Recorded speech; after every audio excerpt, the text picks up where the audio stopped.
वैसे असंयमी बन मानो जीवन रस व्यर्थ गवाता है। वैसे असंयमी बन मानो जीवन रस व्यर्थ गवाता है।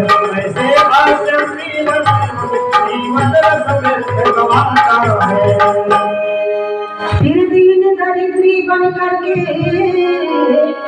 फिर दीन दरिद्री बन करके अपना दुर्भाग्य भुलाता है। अपना दुर्भाग्य भुलाता है।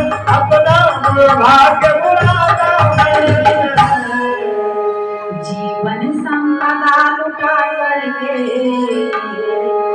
जीवन संपदा लुटा करके दुखद पंथ अपनाता है। जीवन संपदा लुटा करके दुखद पंथ अपनाता है। जीवन संपदा लुटा करके दुखद पंथ अपनाता है।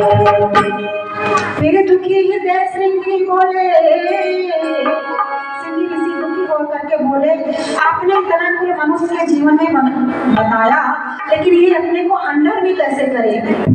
फिर दुखित हृदय श्रृंगी बोले, हे नाथ कृपा कर बतलाए। हे नाथ कृपा कर बतलाए। हे नाथ कृपा कर बतलाए। यह मन तो अति ही चंचल है, यह मन तो अति ही चंचल है, कैसे संयम को अपनाए। यह मन तो अति चंचल है, कैसे संयम को अपनाए। यह मन तो अति चंचल है, कैसे संयम को अपनाए। संयम को धारण करने का, अब हमको संयम धारण करने का कोई मार्ग बतलाइए। संयम को धारण करने का कोई सरल मार्ग बतलाओ। कोई सरल मार्ग बतलाओ। कोई सरल मार्ग बतलाओ। सब संकट जिससे मिट जाए, सब संकट जिससे मिट जाए, धरती पर स्वर्ग उतर आए। संकट जिससे मिट जाए, धरती पर स्वर्ग उतर आए। संकट जिससे मिट जाए, धरती पर स्वर्ग उतर आए। कहते हैं प्रभु, इतने महत्वपूर्ण अंगों का आपने ग्रहण किया, इसको संयम कैसे किया जाए। तो पहले बताते हैं ऋषि कि इंद्रियों को बस में करना चाहिए। जो साधना के द्वारा अपने इंद्रियों को बस में कर लेता है। देखो शरीर में दो इंद्रियां हैं, एक जनेंद्रिया, एक जिह्वा इंद्रिया। जो जिह्वा इंद्रियों को बस में करता है वो महात्मा है, और जो जनेंद्रियों को बस में कर लेता है वो महारथी है। इस दोनों से व्यक्ति बहुत ढीला होता है। तो इनको संयम करने के लिए हमको बताइए हम क्या करें। तो संयम शक्ति के लिए साधना की बात कही गई है ना। साधना काल में कहा जाता है ये खाना है, ये नहीं खाना है, ऐसे सोना है, ऐसे जगना है, ऐसे टाइम से उठना है। तो उसके लिए उन्होंने क्या बताया, उपासना, उपधन, आसन। किसी के पास बैठना उपासना कही जाती है, और जिसके पास बैठोगे वही गुण आपके अंदर आने लगेगा। आग के पास बैठोगे तो ऊर्जा मिलेगी, बर्फ के पास बैठोगे तो शीतलता मिलेगी, संत के पास बैठोगे तो संत बनोगे, शराबी के पास बैठोगे तो शराबी बनोगे। भले नहीं पियोगे, लेकिन अगर शराबी व्यक्ति का पकड़ा गया तो सबसे पहले तुमको पुलिस ले जाएगी कि ये पक्का मित्र है, इस जानता है, इसको पता होगा, है ना। तो हम जिसके पास बैठते हैं वही वो तो हमारे अंदर आता है। तो हमको किसके पास बैठना चाहिए बहनों भाइयों, भगवान के पास, ताकि भगवान वाला गुण आए। कभी कभी कोई कहता है क्या करें दीदी, भगवान के पास बैठते भी मन नहीं लगता। मन कभी लगता नहीं, किसी का नहीं लगता, मन को बस में करना पड़ता है। तो आपको सरल बात बताएं कि भगवान के पास बैठो, जरूर बैठो, टाइम निकाल करके बैठो, मन लगे या न लगे, एक दिन अभ्यास में आ जाएगा। उपासना भगवान के पास जरूर बैठो, और पूजा करने बैठो चाहे ना बैठो, अगरबत्ती माचिस लेकर के बैठो चाहे ना बैठो, लेकिन भगवान की चित्र को निहारो। देखो मूर्तियां बनी है मंदिर में, मैं यहीं से बैठे बैठे देखती रहती हूँ, कितना भगवान सुंदर लगते हैं। भगवान का रूप कितना सुंदर है ना। हम भगवान के पास बैठे, मन ना लगे तो उनको देखो, वाह भगवान के कानों का कुंडल कितना सुंदर है, माता गायत्री के कानों का कुंडल कितना सुंदर है, इनके ललाट पे कितनी सुंदर बिंदी लगी हुई है। माँ के बाल, उनको तो बालें देख के बड़ा अच्छा लगता है, बड़े बड़े माँ के बाल, माँ के वस्त्र। जिस भी भगवान का पूजा करते हो उनको निहारो, कन्हैया जी की पूजा करते हो निहारो, भगवान के मोर मुकुट को निहारो, भगवान के मुस्कुराहट को निहारो। कितना बढ़िया लोग गाते हैं कि तेरी मंद मंद मुस्कानिया पर। अरे भगवान तो देखने की चीज है, पूजा करो या ना करो, और बैठो कि तेरी मंद मंद मुस्कानिया पर बलिहार सामने, बलिहार सामने, तेरी मंद मंद मुस्कानिया पर, तेरी मधुर मधुर मुस्कानिया पर बलिहार राघो जी, बलिहार राघो जी, मधुर मधुर मुस्कानिया पे बलिहार राघो जी, बलिहार राघो जी, बलिहार राघो जी, बलिहार राघो जी।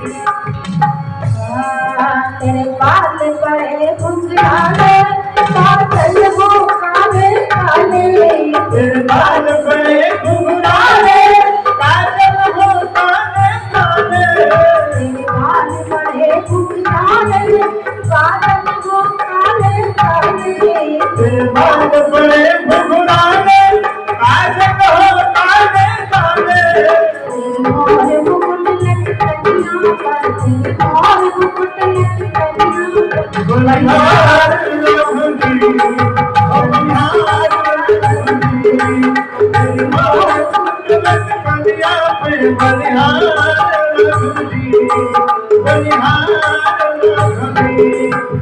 मंद मंद मुस्कानिया पर, मधुर मधुर मुस्कानिया पर, बलिहार राघो जी, बलिहार राघो जी, तेरी बंद बंद मुस्कानिया पे, तेरी बंद बंद मुस्कानिया पे बलिहार राघो जी, बलिहार राघो जी, बलिहार राघो जी, बलिहार राघो जी, बलिहार राघो जी। हमको भगवान के पास बैठना चाहिए। इसे कहते हैं उपासना से संयम बनाया जा सकता है, आहार का, विहार का। हमने एक ही चीज पे अभी बताया है, आहार पे ही केवल, इसके बाद क्या आता है, आहार निद्रा, नींद की बात आती है ना। आजकल आदमी सोने का टाइम नहीं, जब सोना होता है तो 2-2:30 बजे तक जागता है, और जब जागने का टाइम होता है तो आदमी सोता है। मोबाइल अभी व्यक्ति चलाता है तो देर तक की नहीं चलाता है, तो निद्रा से भी कमजोर है मनुष्य की नहीं। ऋषि कहते हैं कि हे श्रृंगी जी, आज व्यक्ति नींद में ऐसे रहता है। हमारे समुद्र में श्रीवास्तव जी थे, तो ये ऐसे सोते थे, इतना खर्राटा लेके कि उनकी पत्नी बड़ा परेशान, तो कोर्ट में रिपोर्ट कर दिया, मुझे डिवोर्स चाहिए। बोले क्यों? बोले कि नींद से हम परेशान है, रात में सोने नहीं देते, वो खर्राटे लेते हैं। तो पति ने कहा, अरे देवी जी, मैं तो तुमको संगीत सुनाता हूँ रात भर, डिवोर्स न करूँगा। तो ये सोने का टाइम, यहाँ से हम लोग गिरे ही। अब बीमारी जानते हो कहाँ से आती है? जब हमारी नींद नहीं पूरी होती। ये भी मनुष्य, लेकिन इसी को प्रज्ञा को जगाना है। रामायण कथा, भागवत कथा, ये हमारी वंदनीय है, पूजनीय है, हम जीवन से सुनते आ रहे हैं, लेकिन वर्तमान समय का ये संकट है। इसीलिए गुरु जी ने इस पे लिखा है, गायत्री महाविज्ञान में एक एक पाठ की, एक एक चीजों की जानकारी इतनी बढ़िया लिख दिया है ऋषि ने कि पढ़ने से मन आनंद हो जाता है बहनों भाई। तो हम क्या कह रहे थे? निद्रा, सोने के लिए। अयोध्या में एक संत रहते थे। भाई अयोध्या में तो हर आदमी ब्रह्म मुहूर्त में जगता है। सोने के लिए हमको ब्रह्म मुहूर्त में जगना चाहिए। जगने के लिए किसी ने टाइम बनाया है कि नहीं? कब जगना चाहिए बहनों? 4 बजे। हमारी बहनों को पता है और बहुत सारी बहनें 4 बजे उठती भी है। हम तो कुछ एक बार एक घर पे गए तो उनके पति जो सोने चले तो बोले कि कल मुझे 8 बजे जगा देना, थोड़ा जल्दी जगा देना। तुमने कहा भैया तुम्हारा 8 बजे जल्दी होता है। तो ये क्या है? ब्रह्म मुहूर्त में जगना। दूसरी चीज निद्रा पे आते हैं। हमको घर में कोई कार्य करना होता है बहनों भाइयों, जैसे बेटे का बेटी का मुंडन हो, शादी हो, विवाह हो, कोई शुभ कार्य हो, मकान बनाना हो, तो हम मुहूर्त देखते हैं कि नहीं? मुहूर्त क्यों देखते हैं? मुहूर्त का मतलब है। और हम लोग पूजा पाठ क्यों करते हैं? उस ब्रह्म को पाने के लिए। तो ब्रह्म भी कब मिलेगा? मुहूर्त से ही मिलेगा। इसलिए ब्रह्म मुहूर्त में जगो। ब्रह्म को पाने के लिए ब्रह्म मुहूर्त में जगना पड़ेगा। तो अयोध्या में ब्रह्म मुहूर्त में जग करके सारे संत सीताराम सीताराम सीताराम करते थे। एक बार एक व्यक्ति बाहर से घूमने आया। अब वो बेचारा 3 बजे मोबाइल चला के सोए और 3 बजे से बाबा जी सीताराम सीताराम कर दे। उसको बड़ा बुरा लगा। एक दिन सुना, दूसरे दिन, तीसरे दिन गया, गाड़ी पकड़ा, बाबा जी तुम्हारे सीताराम ने कर दिया नींद हराम, बंद करो इसको। बोले बच्चा ब्रह्म मुहूर्त में जगना चाहिए, राम जी का नाम लेना चाहिए, यही तो जीवन साथी है, बाकी तो सब ये छूट जाएगा, यही तो जाएगा अपने साथ। दूसरे दिन फिर बाबा 3 बजे सीताराम सीताराम सीताराम सीताराम। फिर आदमी गुस्सा आया। तीसरे दिन कहा कि तुम्हारे राम क्या है, सीताराम क्या है, कभी बताओ तो। बोले सीताराम जब करके तुम जो चाहो तो कर लो। बोले आज हम भोजन नहीं करेंगे, खाएंगे नहीं, क्या तुम्हारे सीताराम ठूस के खिलाएंगे? संत हृदय बोला बिल्कुल खिलाएंगे। कहा अच्छा तुम्हारे राम में देखते हैं अगर ताकत है तो आज मुझे भोजन करा के दिखाई। चला गया दूर जंगल में, बैठा पेड़ पे चढ़ के कि देखते हैं आज संत के राम जी आते हैं तो भोजन कराते हैं, कैसे कराते हैं। संयोग बस उसी जंगल से एक बंजारों का जत्था निकला और वो जत्था बड़ा भूखा था। बड़ा शीतल छाया पेड़ देखा, उस जंगल में बैठा और पत्थर तोड़ करके भोजन लगाया जो मांग करके लाया था कि चलो भोजन कर लेते हैं फिर चलते हैं। और जैसे भोजन का ग्रास उठाने वाला ही था कि तुरंत घोड़े की टाप सुनाई दी, डाकू आने लगे। बंजारों के जत्थों के मेन मुखिया ने कहा अरे भागो भागो सब डाकू आ रहे हैं। बंजारी लोग पहनते भी बहुत हैं, अभी सब छीन लेंगे। भोजन छोड़ छोड़ के सब बेचारे भाग गए। डाकू उसी रास्ते से जब निकले तो देखा भोजन, सारे भूखे थे। सरदार जी से बोले, ये डाकू के सरदार से कि सरदार जी रुकते तो ये भोजन कर लेते। बोले चलो ठीक है।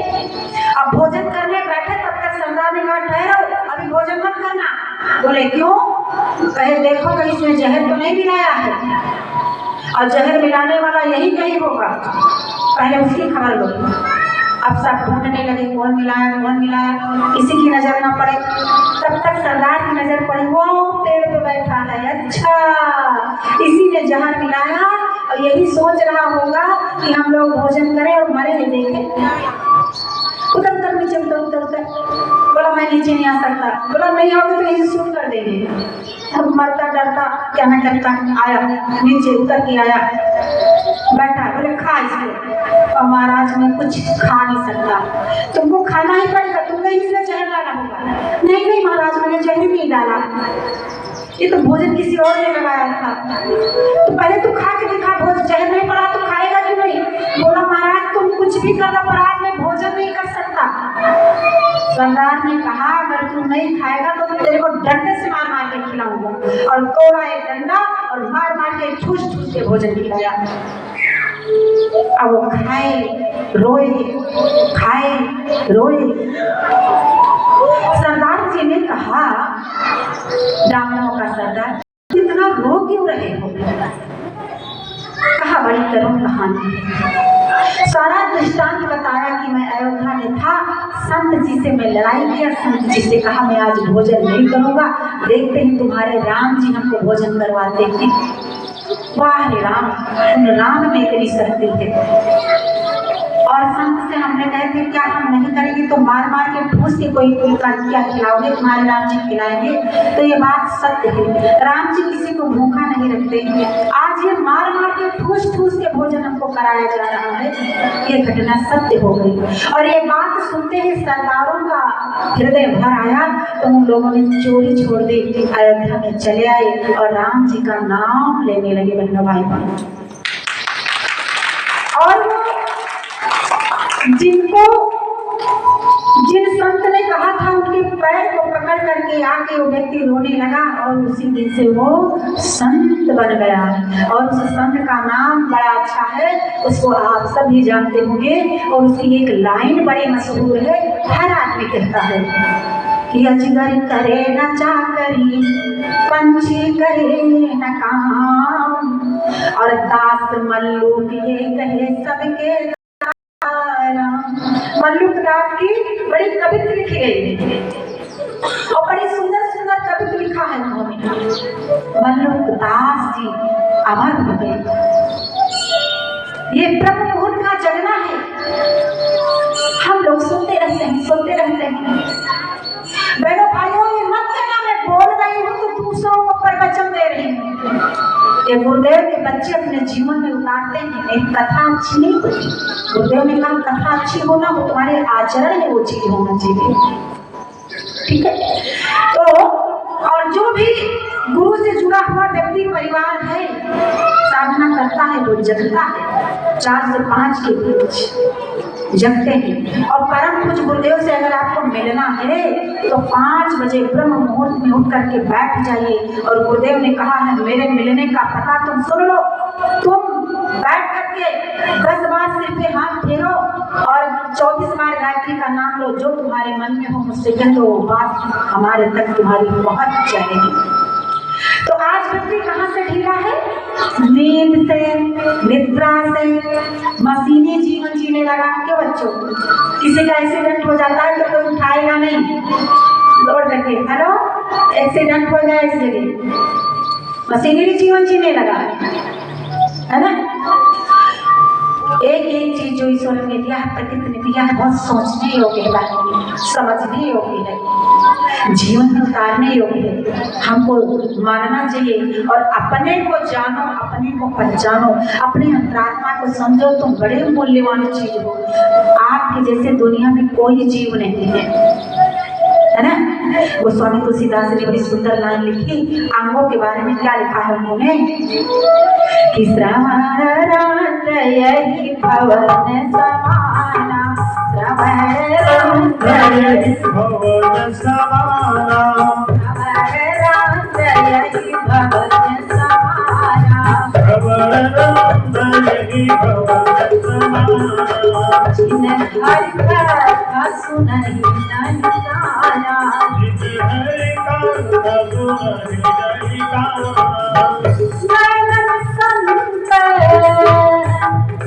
भगवान की कथा जिन्होंने कान से नहीं सुना, वो कान सांप के बिल के समान गोस्वामी तुलसीदास जी ने कहा बेकार। और आंखों को क्या बोला?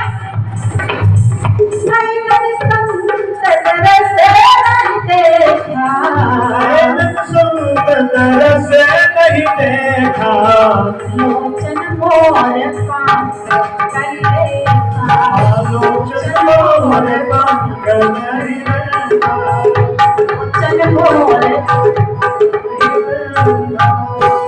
तेरी कटी तो कही समतुला, तेरी कटी तो कही समतुला, जीननत हरि गुरे पद तुला, जीननत हरि गुरे पद तुला,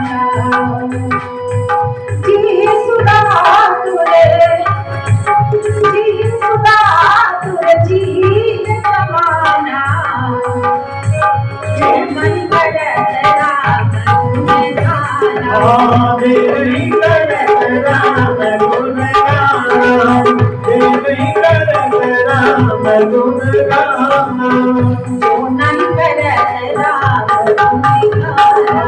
जो नहीं गरज राम, जो नहीं गरज राम दुनिया। गोस्वामी तुलसीदास जी कहते हैं व्यक्ति के कान सांप के बिल के समान निरर्थक है अगर भगवान नाम का गुणगान ना सुने। लेकिन ये मनुष्य कान का भी बहुत कच्चा है, पड़ोसी की बात कान लगा के सुनता है और राम जी की बात सुनने का मन नहीं करता है। सही है कि नहीं? पड़ोसन मेरे बारे में क्या बोल रही है?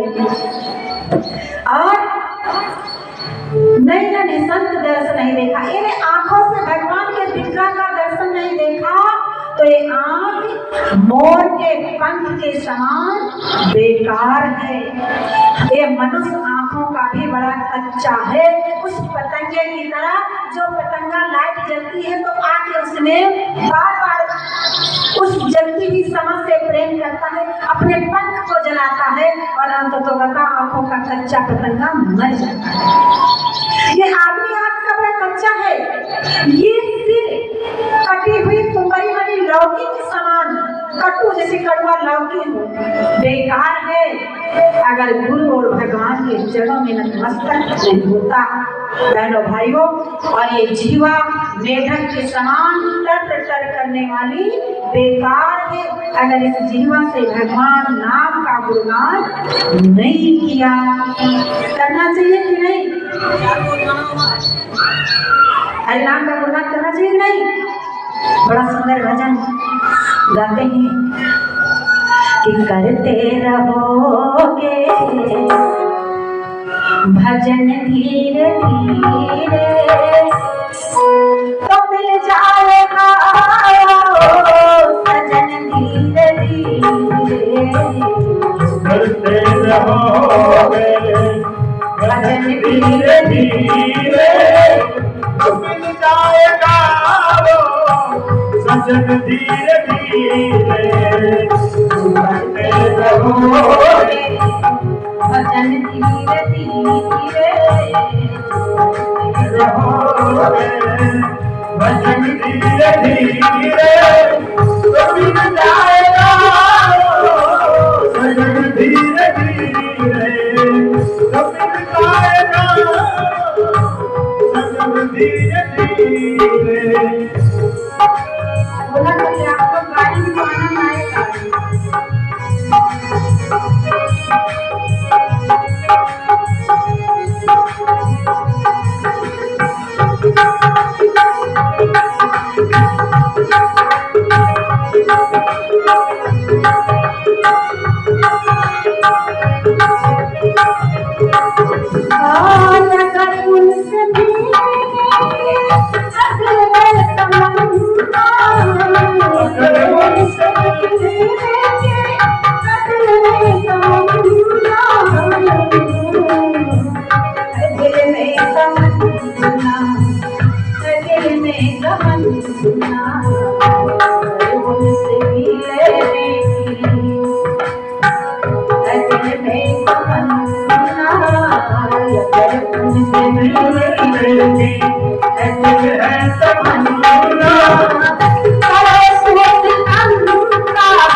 धीरे धीरे